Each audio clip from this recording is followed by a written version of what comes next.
ಯಾಕಮ್ಮ ಭಕ್ತಿ, ಏನಾಯ್ತು? ಏನಿಲ್ಲ ಅಜ್ಜಿ, ಅದು ಬೆಳಿಗ್ಗೆ ತಿಂದ ಅಭ್ಯಾಸ ಇಲ್ವಲ್ಲ, ಅದಕ್ಕೆ ಸ್ವಲ್ಪ ಕಷ್ಟ ಆಗ್ತಿದೆ. ಇದನ್ನೇ ಹೇಳಿದ್ದು. ಕಷ್ಟಪಟ್ಟು ವ್ರತ ಮಾಡು ಅಂತ ಯಾರು ಹೇಳಿದ ನಿಂಗೆ? ಅಗಸ್ತ್ಯ.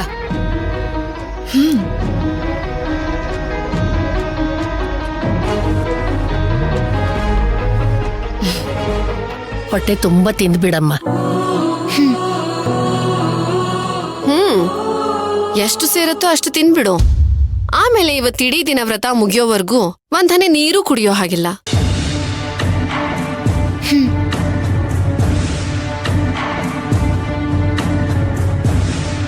ಯಾಕ್ ಭಕ್ತಿ, ಅವಲಕ್ಕಿ ಇಷ್ಟ ಆಗ್ತಿಲ್ವಾ? ಅವಲಕ್ಕಿ ನೆಂದಿಲ್ವಾ?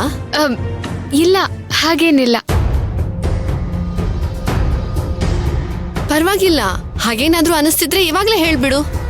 ಆಮೇಲೆ ಇನ್ನೊಂದ್ಸಲ ಯಾವತ್ತಾದ್ರೂ ಮೆಂಟಲಿ ಪ್ರಿಪೇರ್ ಆದಾಗ ಮತ್ತೆ ಈ ವ್ರತ ಮಾಡಿದ್ರಾಯ್ತು.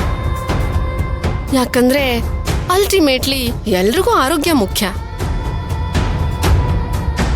ಹೌದು ಭಕ್ತಿ, ನಿನಗೆ ಕಷ್ಟ ಆದ್ರೆ ಬಿಟ್ಬಿಡು, ಸುಮ್ನೆ ಹೆಲ್ತ್ ಹಾಳು ಮಾಡ್ಕೋಬೇಡ. ಅಯ್ಯೋ, ನನಗೇನು ಆಗಿಲ್ಲ. ಇಷ್ಟಕ್ಕೂ ಎಂತದ್ದೇ ತೊಂದ್ರೆ ಬಂದ್ರು ನಾನು ಈ ವ್ರತನ ಮಾಡೋಳೆ.